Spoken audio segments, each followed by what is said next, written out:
Today we're going to look at how to replace the circuit board in your Quantum series lock. Now yours could be the Round Reader Quantum, could be Quantum 2, 3, or 4. I happen to have a Quantum 4 here. Procedure's the same with all of them. So we need our circuit board here. You need to make sure you have the correct circuit board. This one actually supports all the different features. It's made for our toggle. It's got the door jar, mechanical key override. It's got the spot for Zigbee, for Bluetooth, everything on it, but you need to make sure whatever board you order is the correct one for your lock. And since I'm replacing the board, I'm gonna go ahead and replace the battery pack while I'm in there, just because I've already got it open, might as well get that done.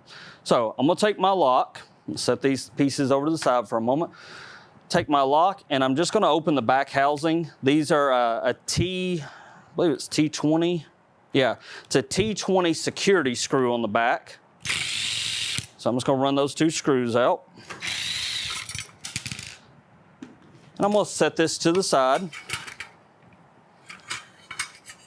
Your battery pack may kind of fall out on you. That's okay. We'll take it, set it to the side. Now, this is my circuit board right here. I've got 3 screws holding this in place. I also have a spindle here that I need to pull out. This is my privacy spindle. I want you to note the location of the privacy cam here. There's 2 little marks on it at the top and bottom. Those need to be up and down. When you put this back together, you don't want those going sideways. They've got to be up and down for this to work properly. So I'm going to disconnect all my cables here. And they're all color coded to make this a little bit easier on you. I'm going to pull the screws out. I've got I think it's a Phillips 0 here. So these are small head screws. So it's just 3 screws to pull this out. I'm going to pull the board out, and I'm going to make sure that I do not lose this little cam, this privacy cam here. I've got to keep it. I did replace a board once and wasn't paying attention.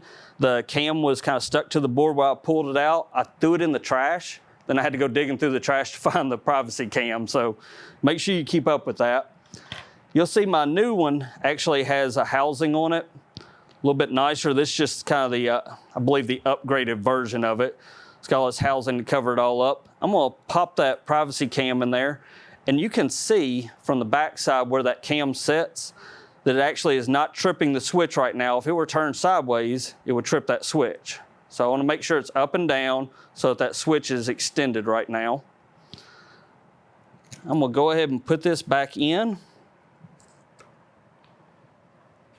Make sure not to pinch any of these cables while I'm doing it. There's one that sits behind the board, and that's fine. Just want to make sure it's not all pinched. Everything's lined up good. I'm going to run my screws back in. Now, if you notice this top left screw, that circuit board actually has copper showing on it. It's a grounding screw, so let's make sure we get that thing tightened down properly and nothing between the screw and the circuit board there. Put my other 2 screws in here.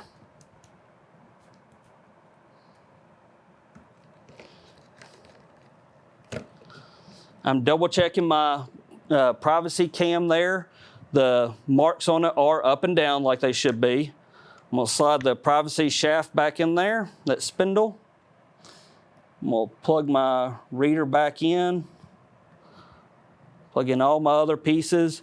And if you watch my video on installing this lock, you know that the very last thing you plug in on these is the battery. Absolute very last, especially if you do have Bluetooth on your lock. That battery must be plugged in last, or you will drain your battery, because it'll start looking for that Bluetooth antenna and kind of see it and then let go and kind of see it and let go. Make sure that battery's the last thing. So I've got all my cables in. I kind of move them out of the way so I'm sure none of them are going to get pinched. And then I'm going to take my battery pack. I'm going to plug it in. I heard the lock power up. I'm going to go ahead and test it. read a card, it unlocked, so I tested it. And I've got the luxury here you don't have. My doors are laying down, it makes it a little easier to work. I'm gonna put this inside housing cover back on. Make sure that my thumb turn is up and down so it lines with that spindle. I'm gonna take my T20 screws, run them back in. And one last test before I close the door. I'm gonna read my credential, make sure it unlocks, make sure it's unlocked from inside. Everything looks good. So my lock is done. I've replaced the board and the battery. So same thing with any of the Quantums. It's all the same procedure. You just may have different connectors on there based on your exact model of lock. But that's how we replace the board on a Quantum Series lock. Thank you very much.